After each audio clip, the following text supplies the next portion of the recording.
full name is Geoffrey David Gower Price, and I was a full-time Anglican vicar in Oxfordshire. I'm now semi-retired, but pretty active. Well, it goes back quite a long way. There's Nicholas II, the Tsar of Russia, wanted to take in men from Lithuania into the Russian army. And my family refused to actually fight, so they came out of Lithuania and taking my grandmother, who was 3 years of age at the time. She then came to Scotland, then moved down to Wales looking for a job in the 1930s and was appointed cook here at the YMCA and later became the matron of the YMCA.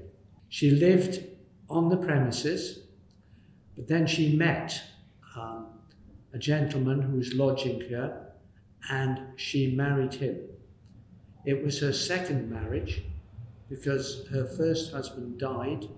He was also Lithuanian, and by that marriage my grandmother had my mother, and when the second marriage occurred she moved out of the YMCA.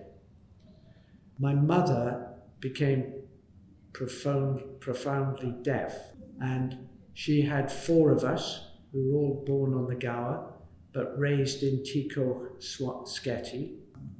So because my mother was deaf and my father also, my grandmother had to be the backbone of the family. She lived about a mile away and she cared for us and looked after us.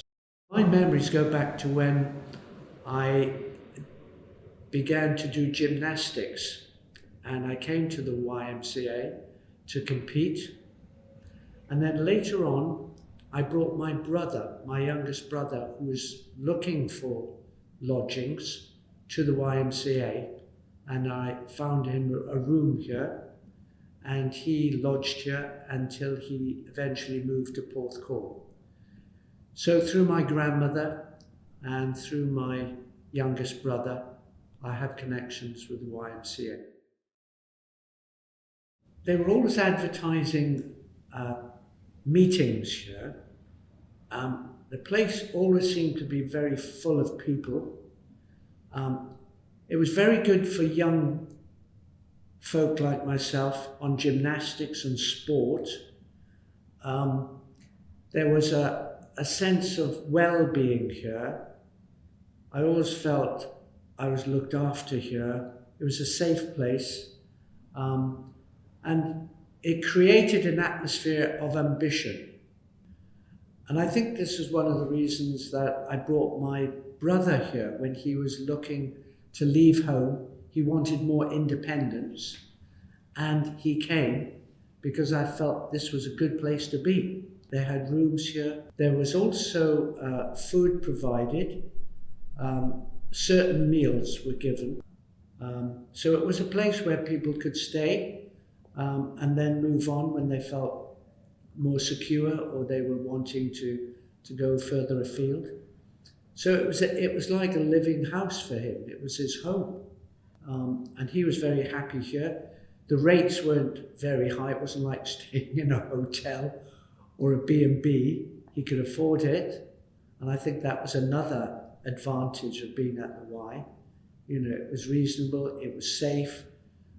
He said to me that the food that he had was good here. And he looked upon it as a springboard into his future life and work. YMCA wasn't looked upon as a school. It was looked upon as a place where you could come and relax and explore yourself. School was discipline, whereas the YMCA had a lot more freedom to be yourself and to feel safe. And I think that during my era that I was attached to, I felt that. Certainly my brother did as well. I think the Y has become more specialised in what it's doing. And I know it's doing a great deal to help people move on. It's not a place now where people come to stay as such. It's a place where people are resourced to go out and live where they are. That's how I see the transition from when I was growing up.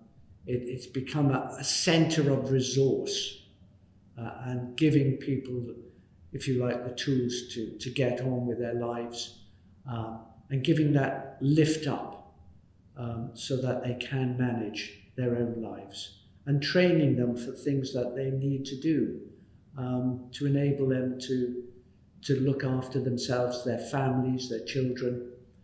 So there's more of a kind of a holistic sense, and it has too a Christian base, and I think a lot of its ethos comes from that foundation of, caring for one another, that we are a Christian country, our heritage, although I know it welcomes people of all faiths and none, but its foundation is one of care, of protection, of helping, of being with others and helping others to move forward.